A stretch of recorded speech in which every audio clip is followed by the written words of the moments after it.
As the Ebola crisis continues in West Africa, we're getting some mixed messages about the threat the virus poses to the American public. The Dallas apartment where an infected man stayed before being hospitalized is being decontaminated by cleaning crews, clad head to toe in protective gear, suggesting there's a real danger. But health officials and elected leaders continue to reiterate the disease is difficult to contract and that a widespread outbreak in the United States is highly unlikely. Still, the Obama administration is stepping up the screening procedures at airports to intercept infected passengers. The average American is left to simply trust that the situation is under control, something my next guest says humans are hardwired to do. Ulrich Boser is a senior fellow at the Center for American Progress, where he studies social issues. His latest book is The Leap: The Science of Trust and Why It Matters. Welcome to Greater Boston. Thanks so much for having me. This is fascinating because it covers so many areas, especially so much that's going on. And I'll start right now with Ebola. I mean, to the point where some people think it's a hoax, even in West Africa. Some people here think that it's going to be widespread, that it's going to come to America. They don't know who to trust, including the CDC. Sure.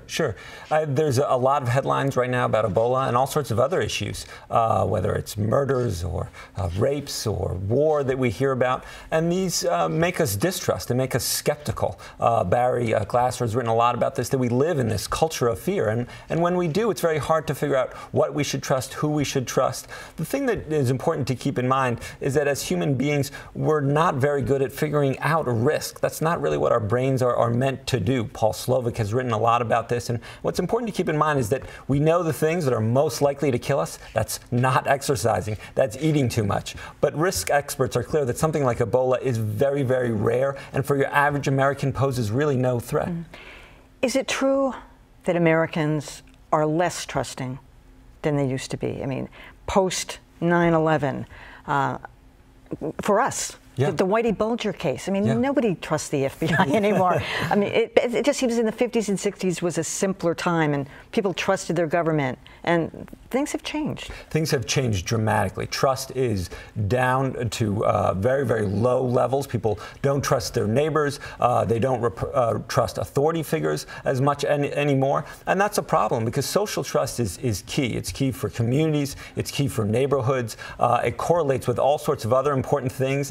In higher trusting neighborhoods, there are fewer car crashes, there are less payday lendings, murder rates are even lower. So social trust is something that we really need to do more to preserve and do more to promote. It's clear, though, that we're never going to go back to the 1950s in terms of social trust, but I do think that we can take some steps today to increase our sense of community, our sense of togetherness. I mean, when you're talking about, you just have to cross-pollinate, you have to hear other people's points of views, that neighborhoods are still very much divided, whether you like it or not. I mean, and people don't hear the point of view from other neighborhoods. But what's going to change that?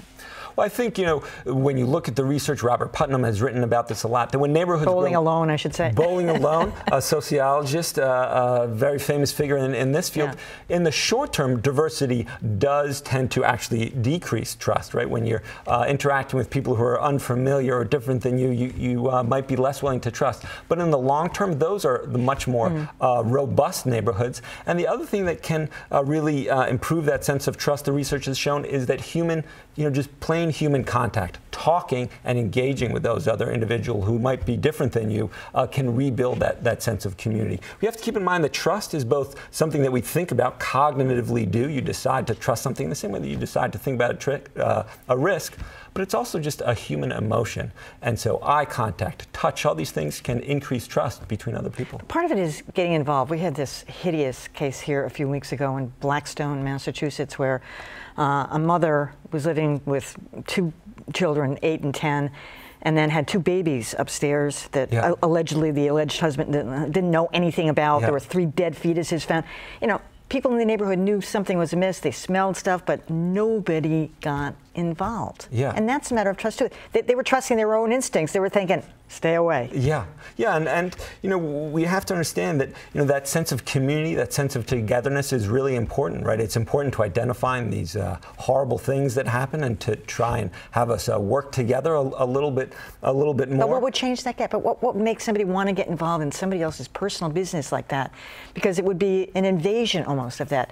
It's a private line there, and and the instinct would be to be wary, not trusting. Sure, but on the other side, right, we've all been involved in communities where people are more involved. As I wrote this book, I started to volunteer in a homeless shelter. I started playing in a pickup basketball game, and I thought, would this really change my point of view? And it did, right? It allowed me to interact more with different people in my community, have a sense where different people are coming from, and to feel like I'm involved, that it's important that if I see someone who is in a hard spot right now, to know that I need to help them. And so in that specific instance, I don't know enough about the details, but if you have a community where people are really talking regularly, right, where they're sharing meals together, where they're having block parties, they're going to know, oh, look, there's one house on the block where the windows are always shut. We never see those kids. What's happening there? Maybe someone should call. One of the problems is that on a corporate, on an institutional level, I mean, you saw what happened with the big banks, 10 years ago, and even people dealing with their own banks. It's so impersonal now, and they think, oh, they're out to, get my money or overcharge me, or every mistake I make, I pay for it, but they don't have to. It's institutionalized, this kind of distrust. It is. But when we think about sort of the banks or the government, we also have to think about trustworthiness. That's different than trust. And trustworthiness is really about honesty, about dependability, about being performance-oriented. And that's what we, frankly, should expect out of our banks, and that's what we should expect out of our government, because that's really, or think of it this way, trust is an equation, right, where trust is on one side and trustworthiness is on the other. If you continually trust someone who's not delivering, that's not a good idea. So you have some pretty startling statistics, though. You say only a third of Americans are sort of like trusting. Yep. It's not, that's pretty low. That's really low. Just here in Massachusetts. We don't trust anybody. It's actually a little bit higher than the national average, but still very, very low, right? We're looking around 12% of folks here in Massachusetts saying that they fully trust or almost trust other people, and that is too low. We need to do more to build that sense of community.